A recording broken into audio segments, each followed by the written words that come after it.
finally get to show you some work on the 5.5. My gaskets came in, so we're going to install the reed plate. I installed this gasket sealing compound on the reed plate gaskets for the 7.5, and I wasn't a fan of how it oozed and got on the reeds. So the reeds open and close, but they got a little bit of gasket sealing compound on them, which will make them stick closed, which isn't a bad thing because they still open. As long as they open, it's okay, and they're supposed to stay sealed. I'm just not a fan of it, so I'm going to use it again. I'm going to use the gasket sealing compound again, but I'm going to put a super light coat on. I'm not really a fan of how it looked on the 7.5, so I'm going to be not liberal at all with this stuff going forward on the reed plate. Other gaskets, I don't care, but we're just going to put like very little and spread it thin. So that's what we're going to do here.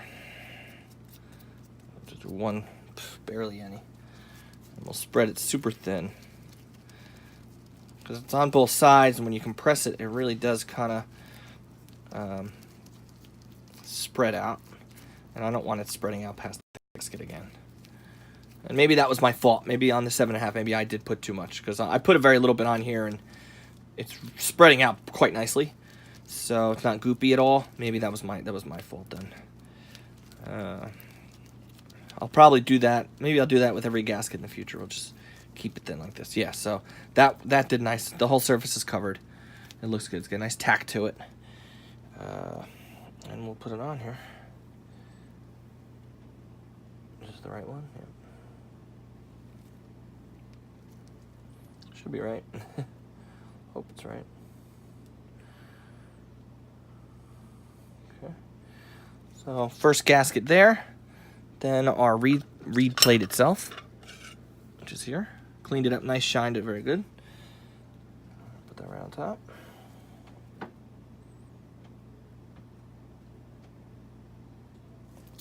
Then our new gasket. Should be right. Hope it's right.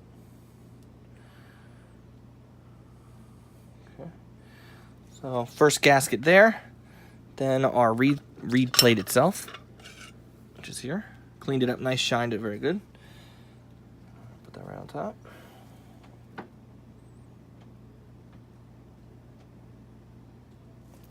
Then our new gasket came in the mail today, which I have already doing it. And drop it on the floor today. It should be in this bag here. And my kid is now crying upstairs. So again, we're gonna be super liberal with it. I'm with the opposite of liberal. Sparing. Boom, boom, boom. Bing, bang, boom. 3 or 4 spots. And we'll spread that from here. Yeah, maybe that was my fault on the first one. So you can be liberal with it on other gaskets, but when it comes to these reed plates, you'd probably want to be more sparingly, so that, like I said, it's not a sealant, so it's not going to make them seal. However, it is very tacky, so the tackiness may make the wreath stick. So if you're having running problems and you did this and you think the wreaths are sticking, then that's definitely going to be a problem. So yeah, so this spreads out a lot easier than I anticipated. So that's fantastic. We'll run with that.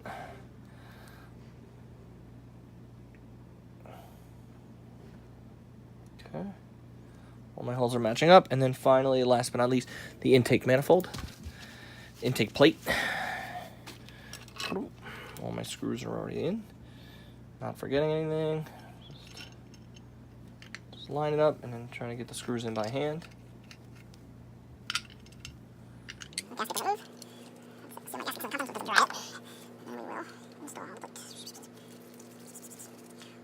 Always using the in and out. Right now I'm just screwing the screws on when I should tighten them down. Getting them to be ready to be torqued. Always 3 steps if you can. First, last 4 technically. First one is just get it so that it's flush. Flush. Flush. Now they're all flush. So we start with the middle. We get it tight. Then hand tight, and we'll work our way out. Tight. Hand tight. Hope my arm isn't in the way. Tight. Like barely at all. You've got like a spark plug tight. And we're going to wrench down a little more. Boom. And outside. Across. Out. Out. Then the further corners. Now we can do a final tighten. Sorry, in the way.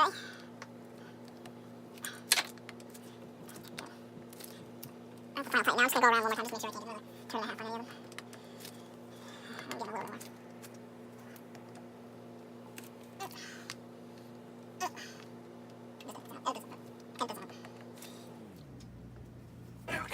All right, so our manifold's on.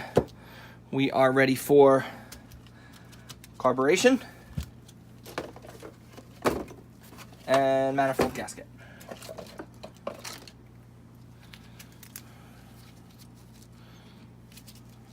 I did not put a kit in this. It was running prior to the disassemble. There should be no reason why there should be any gunk in here. There should be no reason this should be running poorly. Could it use a carb kit? Sure. Is it necessary? Not gonna hurt. Is it needed? I don't believe so. I am missing a gasket though. Luckily I bought a carb kit for the 7.5. I should have a gasket in this. They give you a lot of gaskets. Oh, no, they don't. Probably have the gasket hanging up. So there's some new oh, here we go. Bam. It's actually not the proper gasket. It's a little wide. Original carb gasket. Okay, so here's the original carb gasket. It's in fine shape. There's nothing wrong with it. I can reuse it if I don't break it. But you can see, well, you can't see, but it doesn't cover that inner ring. And neither does the one that I have in my kit. That was for the 7.5. I'll show you the difference. Literally the same. So we're going to use the new gasket. It'd be silly not to. Okay. Gasket sealing compound, not doing it. No need to get cute with it. All right, so we're going to take the two 17/16 tucks. We're going to wrench the carb down.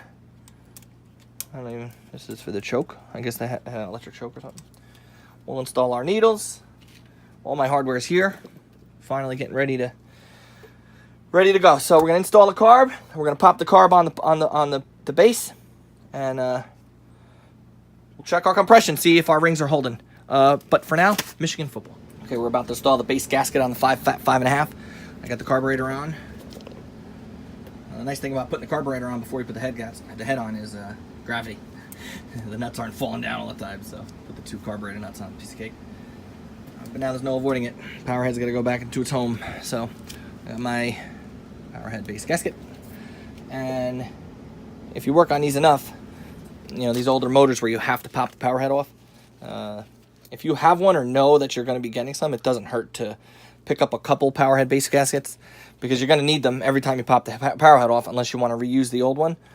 And depending on its condition, you're going to be changing these a lot, because in order to drop the lower unit, you have to pull the power head off. So just a heads up for future reference.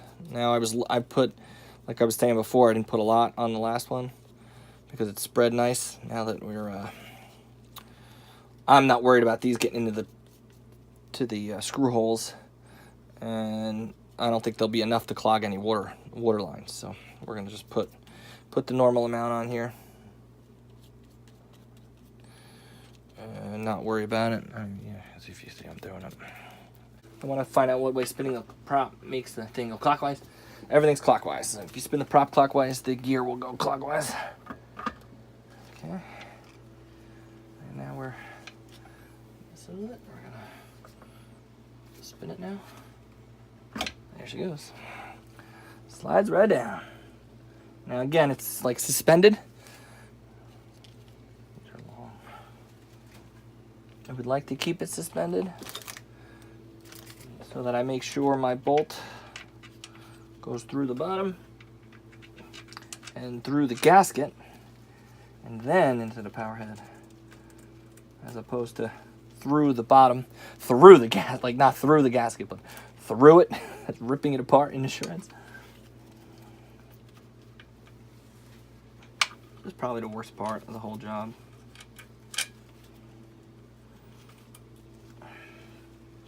Okay, I have a longer one. That one's now on the floor. Pit of misery, dilly dilly. Pit of despair, I call it, because whenever anything falls, it's gone forever. We're going to add the top part before the mag plate. You'll have this ring that this is actually support the mag plate, just sits there and rotates with the mag plate, and then this ring that has a million holes in it. And you might be confused as to line it up, but it only fits one way. I don't know what the other holes are for. Maybe this ring is generic for all of the years, and then each hole will line up with each year. But they were really goopy with grease, so I'm just going to add some triple guard to it. Because they do just spin their whole lives, and the grease that was on them was all thick and nasty. So we're going to just coat the outside. Seems like the best way to do it.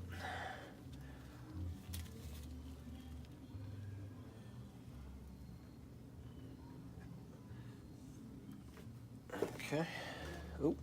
Oopsie. One block that I was hoping for.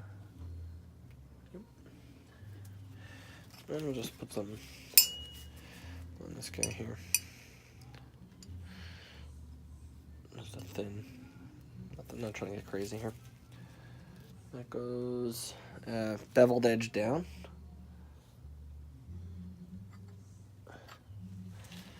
And the same thing for the brass plate.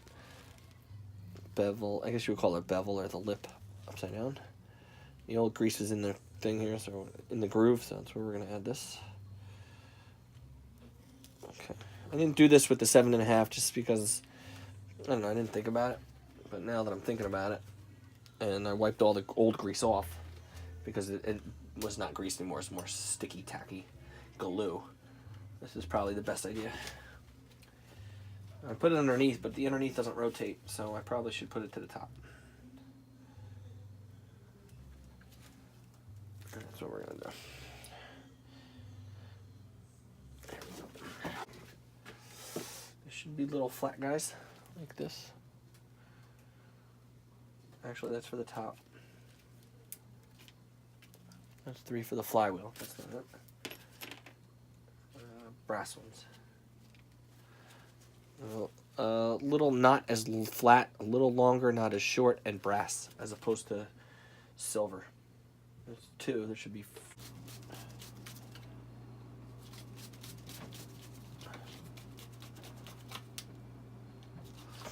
Boom. I guess I will tighten it down. You hear some noises in the back. So when you put the mag plate on, you have to line up the 4 mounting screws. They all have Phillips heads. Phillip on the coil, and then the 2 Phillips that are on the mag plate. So once you get them lined up, you can tighten them down. And if you added new coils,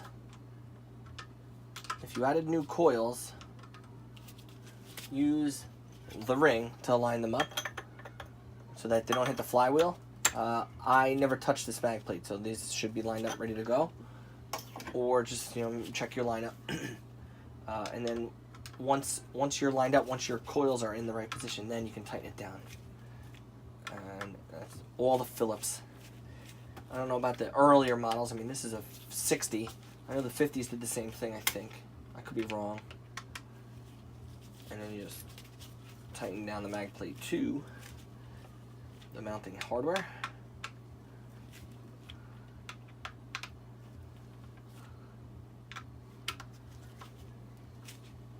And your mag plate's ready.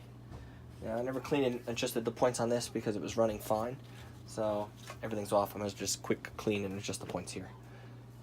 Then we can put the flywheel on and we'll check for compression.